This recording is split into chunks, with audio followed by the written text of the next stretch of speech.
Hi there, this is Satha, and welcome to the Wrestling Time Post Show.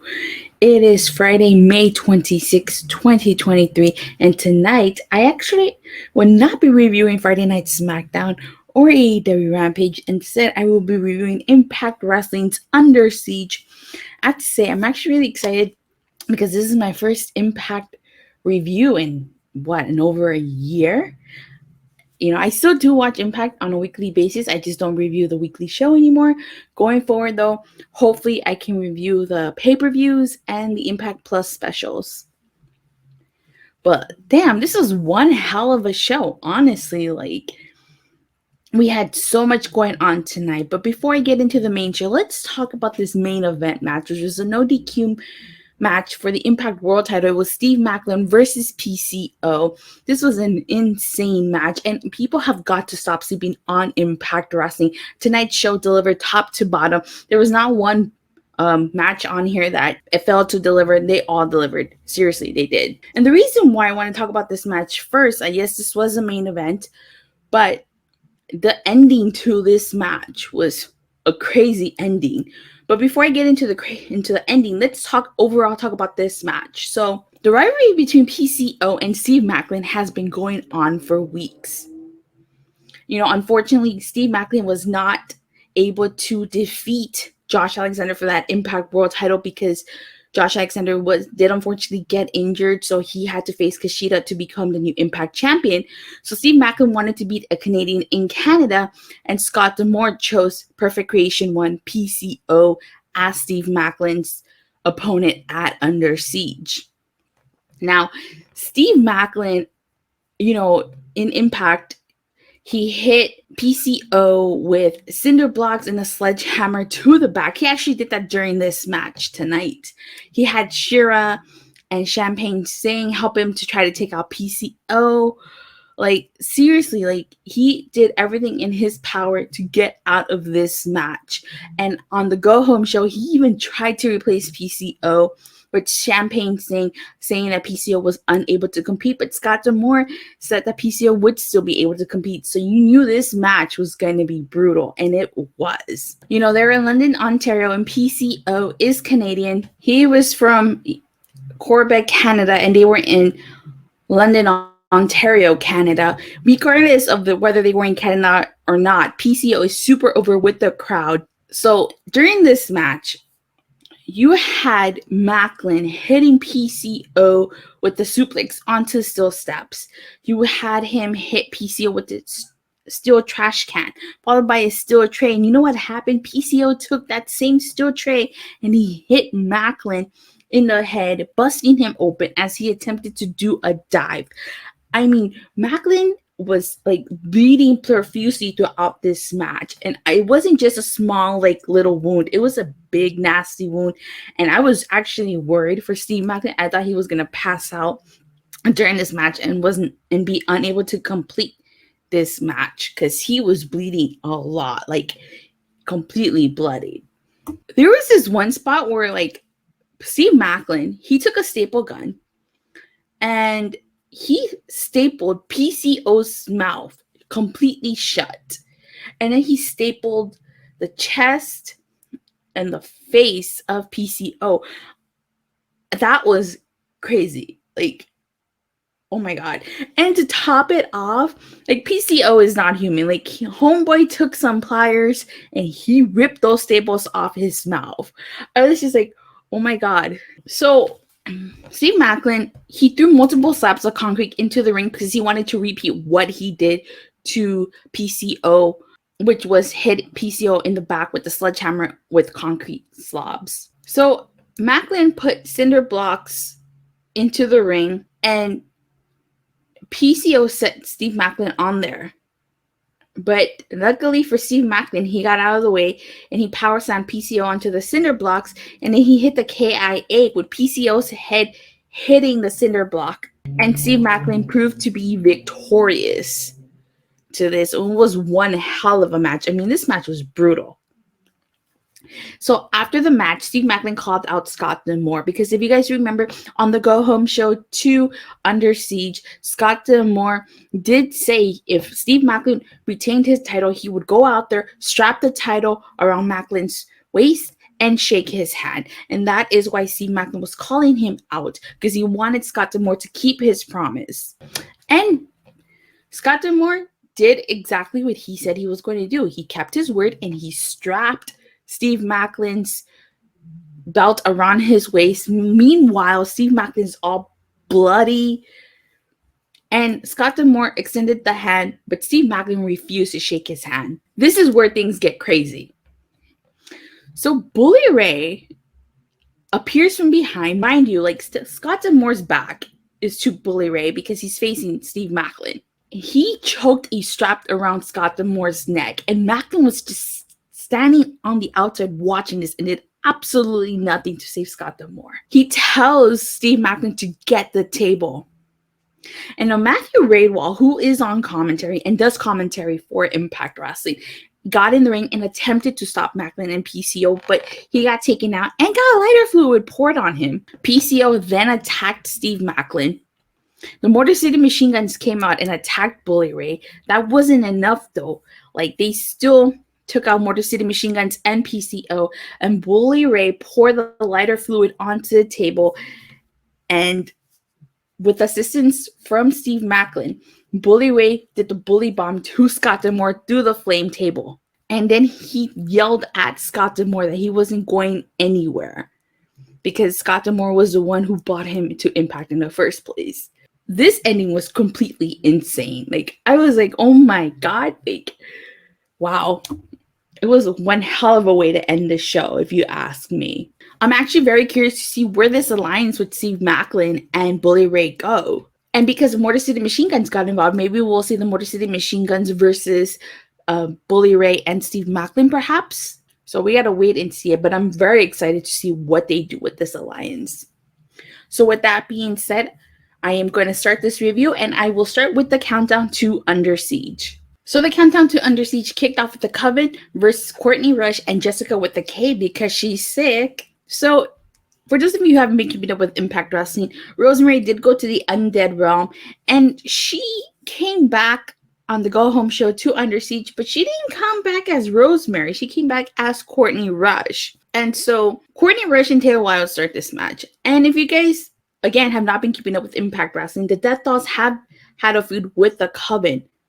And the Coven are the current Knockouts Tag Team Champions. So I will say, I thought this was a decent match. A big win for the Death Dolls over the Coven with the submission. I really like the fact that Courtney Rush used a sharpshooter to Taylor Wilde because they are in Canada. So obviously, Mood Made Famous by Bret Hart.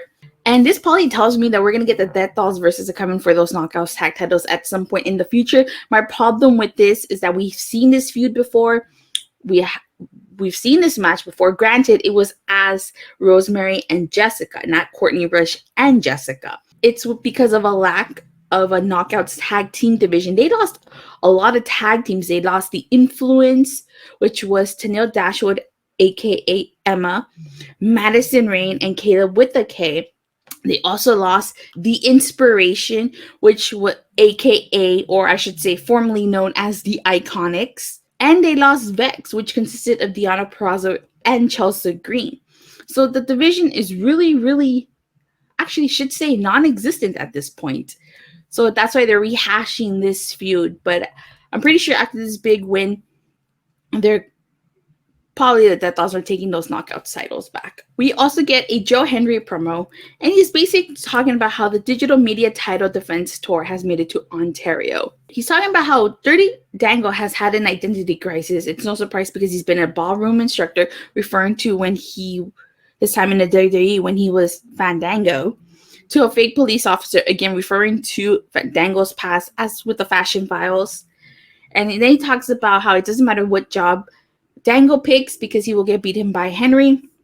And he ends it in typical Joe Hendry fashion. He says, they believe in 252 pounds of pure motivation, the answer to all of life's problems, and what they believe is in Joe Hendry. I believe in Joe Hendry. I don't know about you, but I believe in Joe Hendry. Do you believe in Joe Hendry? And so after this, we get the Digital Media Championship match. It is Joe Hendry versus Dirty Dango. Commentary saying that Joe Hendry is now officially the longest reigning Digital Media Champion. Now, this is Joe Hendry's first match back since he got his nose broken by Sheldon Jean. Now, the reason we have this match is because the Director of Authority, Santino Marella, got taken out by an unknown assailant, and Dirty Dango took it upon himself to try to figure out who attacked Santino Marella, and he was assisted by Joe Hendry, but it was discovered that Dirty Dango himself attacked Santino Marella, taking him out. So, of course, this is why we have this match. Now, Dirty Dango plays mind games with Joe Hendry. He keeps exiting the ring as soon as the match starts.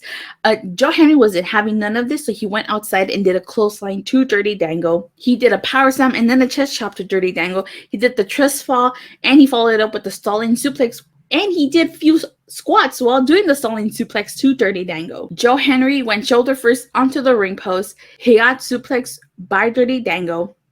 And commentary did make note of the fact that Hendry is 9-0 in singles competition. Afterwards, Joe Hendry did a cutter, an uppercut chop, and a fall-away slam to to Dirty Dango, my bad. And now, Dirty Dango didn't even try to hide this. In front of the referee, he gave Joe Hendry a low blow. And so Santino Marella made his grand return to Impact, and he came out to stop Dirty Dango from attacking Joe Hendry, and he checked on Joe Hendry and then handed him the title. And that is how the countdown to Under Siege ends. I have to say, on the Go Home show to Under Siege, they had a really good promo by Dirty Dango where he got serious. I'm very curious to see where they go with heel Dirty Dango. It seems like he's trying to be serious now. And the fact that he gave Joe Hendry a low blow, I don't think this rivalry is over between them. Okay, so Under Siege kicked off with Nick Aldis versus Kenny K.I.N.G. King, who was accompanied to the ring by Sheldon Jean. Now, over the past couple weeks, Kenny K.I.N.G. King has taken Sheldon Jean under his wing. Of course, Sheldon Jean, who was at ringside, attempted to distract Nick Aldis, but this backfired on Kenny K.I.N.G. King. Kenny King sending Nick Aldis into the steel steps. Then he gave him a suplex. There was an exchange of blows between Kenny K.I.N.G. King and Nick Aldis. Nick Aldis doing the sit-down Michinoku driver to Kenny K.I.N.G. King. Again, Sheldon Jean attempted to distract the referee, but it backfired. Kenny King was caught by the referee with his foot on the rope. He did a spine buster to Nick Aldis. And Nick Aldis caught Kenny K.I.N.G. King with a powerbomb, and he turned into a Texas cloverleaf, so Nick Aldis was victorious by submission. And it was a good way to kick off Under Siege. I'm not surprised Nick Aldis won here. This is his first pay-per-view match back, so of course he was going to get the big win over Kenny K.I.N.G. King. And so as he's leaving, he's pointing into the crowd like something's going on in the crowd. I didn't know what it was until they put the cameras on the crowd, and it was Killer Kelly and Masha Slamovich brawling in the crowd. Killer Kelly dropped Masha from the railing, and then they ended up in the ring, and Killer Kelly choked Masha with the chain. Now the reason for this is happening is because Masha Slamovich and Killer Kelly fought in singles competition, and it was a match that Masha Slamovich won. However, Killer Kelly had the camel clutch locked in, and so Masha was able to turn that into a pinning predicament. But Killer Kelly refused to let go, and so she put Masha to sleep. And since then, they've been going at it. Not to mention, they were both involved in a hardcore war match. They were on opposite teams, Masha being on Team Bully Ray and Killer Kelly being on Team Tommy Dreamer.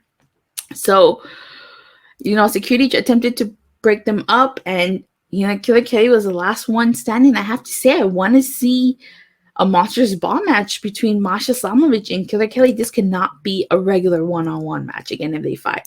There has to be a stipulation involved, and I honestly would not mind seeing a Monsters Ball match between the two. We have a Jordynne Grace backstage interview where she says how she started off the year as Knockouts champion, and she was ready to carry the company and be the face of the division, and she wanted to be the one who retired Mickie James. Unfortunately, that didn't happen, and she wasn't able to get her title back.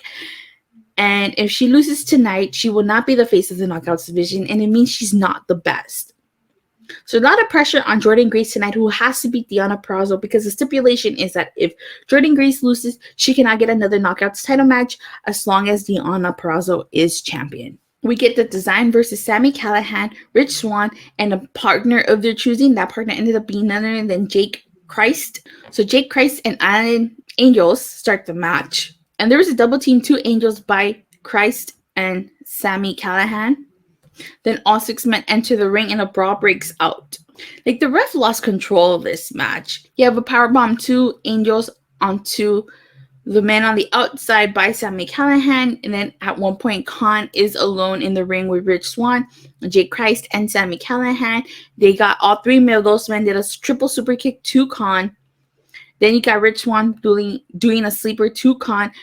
Jake Crist and Sami Callihan do a super kick. That's not enough. Khan ends up dumping Rich Swann onto Jake Crist and Sami Callihan. At one point, Angels and Dina rock Jake Crist. I mean, they rock him back and forth like a baby. At some point during this match, Rich Swann's lip got busted open and Jake Crist's ear got busted open. Rich Swann pinned Angels in this match to get the victory for his team. Now, it was very interesting the fact that happened, because that actually happened on the Go Home show 2 Under Siege. It was Rich Swann versus Angels in a one-on-one action, and Rich Swann ended up pinning Angels to get the victory there. So, deja vu. Next, we have a Santino Marella backstage interview where he's talking about how he was jumped from behind 4 weeks ago, and he said he should have known it was the hair of the snake. He was a combatant in the past, and now he's a director of authority, and he plans to punch Dango's lights out, and he calls him a piece of shit. So maybe we might get a match between Santino Marella and Dirty Dango. It wouldn't be the first time Santino Marella stepped into the ring in Impact. He actually made his big in-ring return at Rebellion, where he teamed up with digital media champion Joe Hendry and Dirty Dango to take on the Design and Sami Callihan on a 4-on-3 match. And Team Santino was victorious. So it wouldn't surprise me here if Santino does wrestle against Dirty Dango. Next, we get Trinity versus Gisele Shaw. This is Trinity's big pay-per-view debut. She had her in-ring debut against Kylan King on Impact. And so this was her pay-per-view debut, so to speak, against Gisele Shaw. And now we haven't seen Gisele Shaw since Multiverse United, Only the Strong Survive in March. I really like the fact that Gisele Shaw got in Trinity's face. Of course, Gisele Shaw was not alone in this match. She brought Jay Vidal and Savannah Evans down to the ring with her, so they played a factor in this match. Jay Vidal distracting the referee so Savannah Evans could take down Trinity. It wasn't enough to get Gisele Shaw the victory. Trinity doing a backbreaker to Gisele Shaw, followed by a drop kick, then a stomp to her midsection, and then a moonsault. Trinity hitting the Starstruck to Gisele Shaw, Trinity winning by submission here. So incredible match between both ladies. And you know, Trinity, it has been amazing in Impact so far. She's only had 2 matches, but it's amazing what can happen when you let talent go and be themselves and you don't restrict them so much.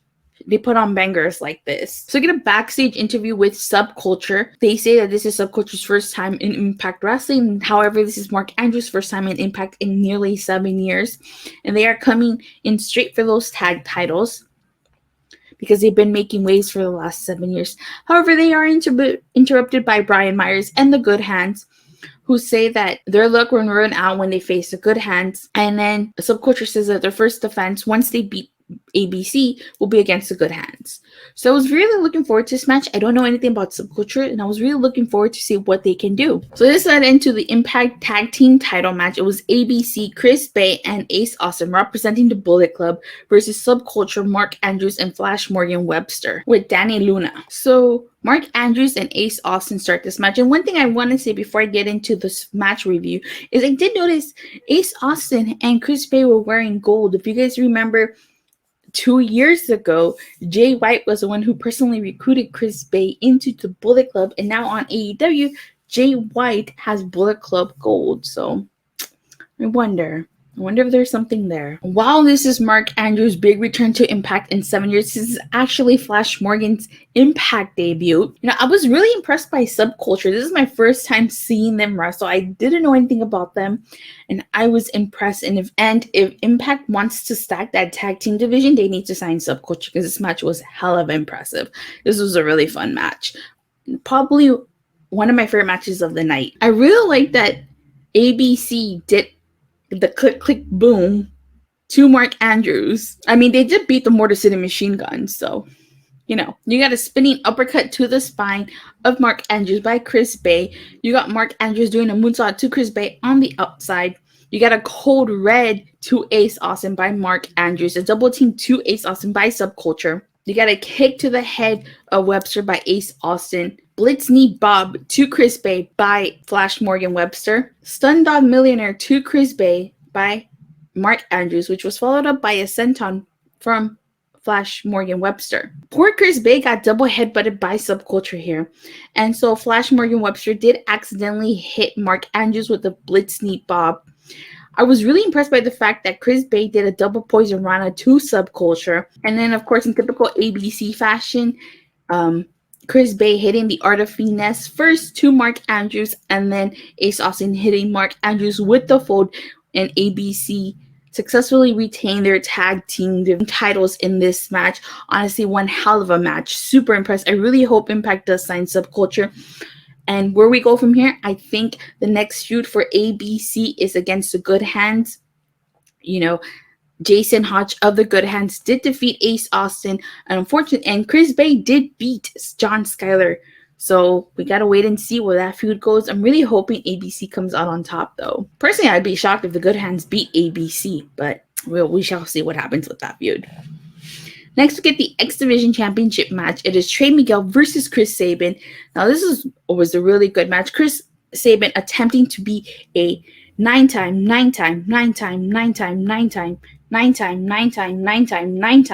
X Division champion.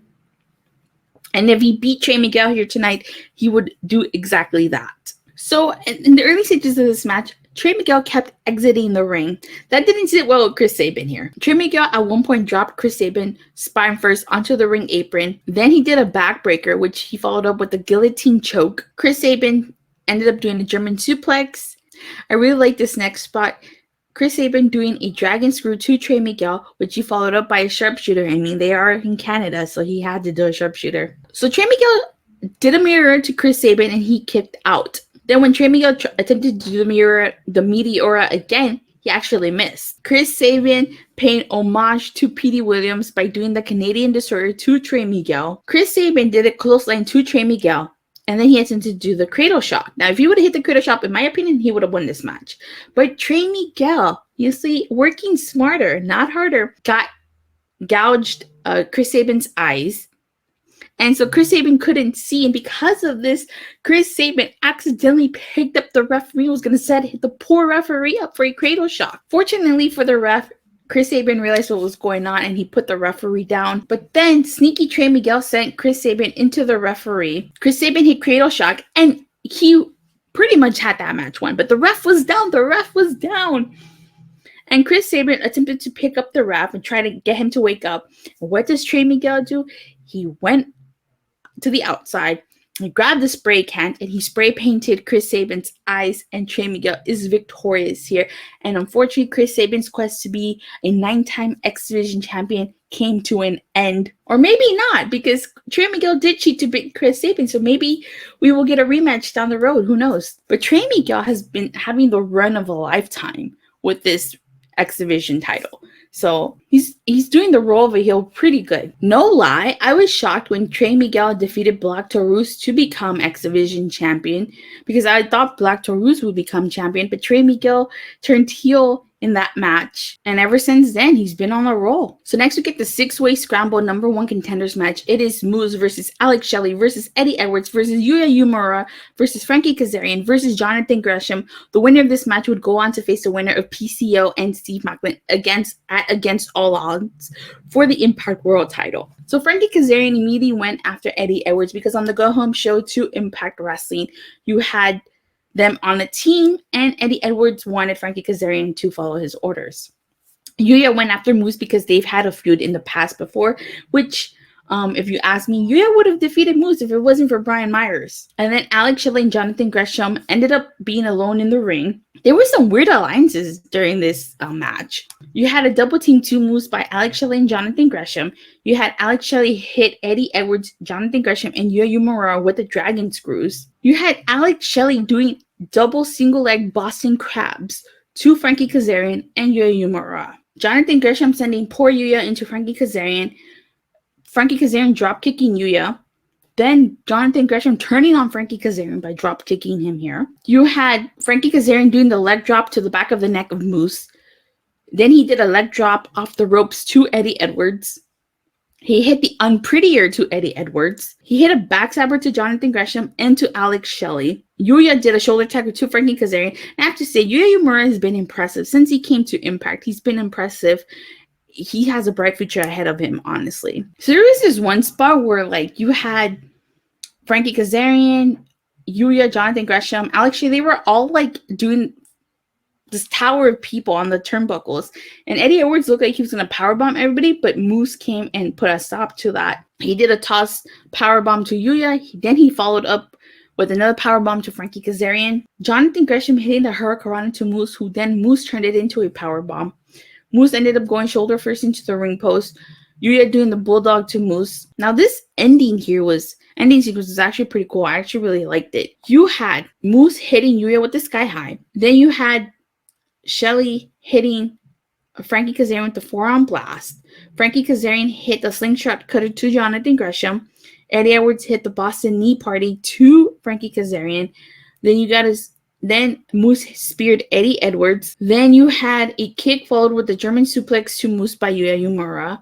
And then Alex Shelley hit the super kick, which he followed up with the shell shock to Yuya, and Alex Shelley was victorious in this match. So we will get Alex Shelley versus Steve Maclin or PCO at Against All Odds.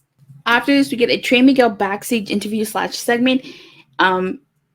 He's talking about how he's tired of being disrespected and his title reign being undermined. He just beat an 8-time X Division champion into the form of Chris Sabin. Chris Sabin then attacks Trey Miguel. Of course, he's upset over the fact that Trey Miguel cheated to beat him. Then we get the Knockouts title match. It is Deonna Purrazzo versus Jordynne Grace. Again, if Jordynne Grace loses this match, she cannot challenge for the Knockouts title as long as Deonna is champion.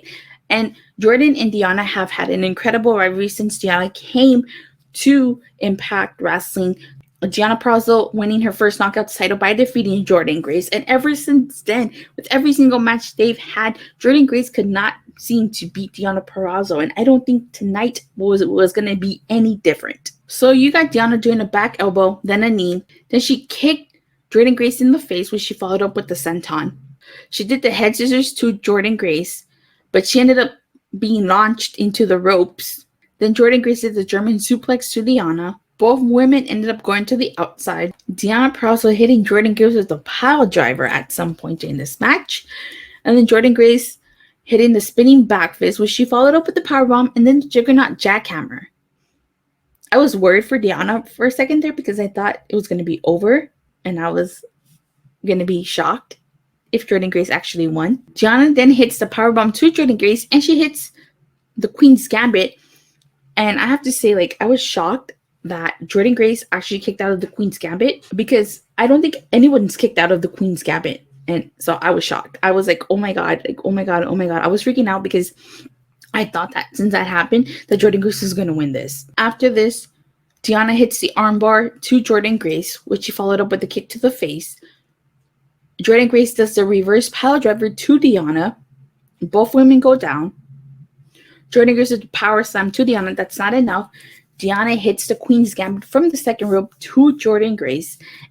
And Deonna Purrazzo is victorious here. So no surprise Deonna Purrazzo won. Honestly thought that the reason why Deonna won is because Jordynne Grace hasn't been able to defeat Deonna.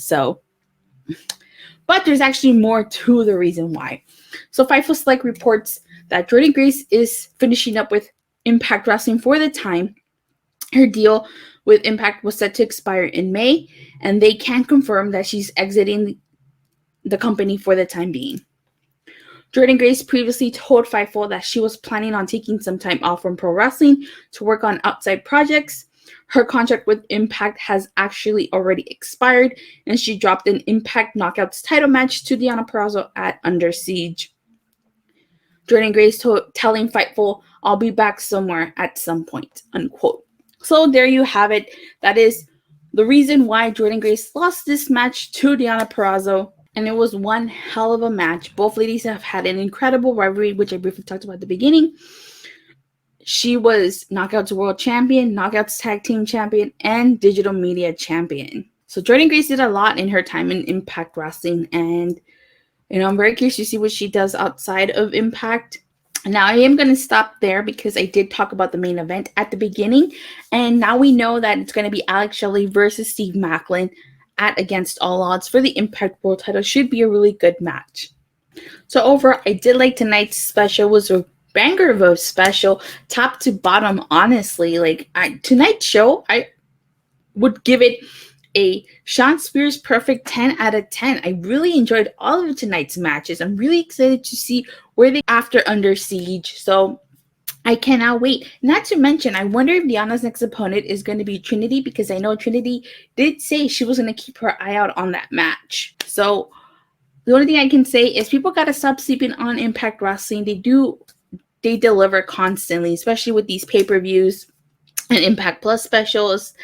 But with that being said, thank you guys all so much for watching and for the continued support. Please don't forget to like and subscribe. Make sure you hit that bell so you get notified whenever I go live or release a new video. And with that being said, I may not do a review for Night of Champions, but if I don't see you guys tomorrow for Night of Champions, I definitely will see you guys on Sunday for AEW's Double or Nothing. Until next time, bye.